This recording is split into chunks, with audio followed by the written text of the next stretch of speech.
This is what Gail and I go out on all the time, whale watching. It's the best.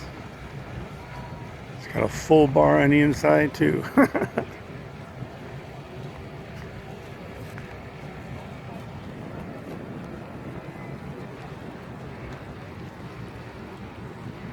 is where we had dinner. They actually have the coldest beer around on that boat.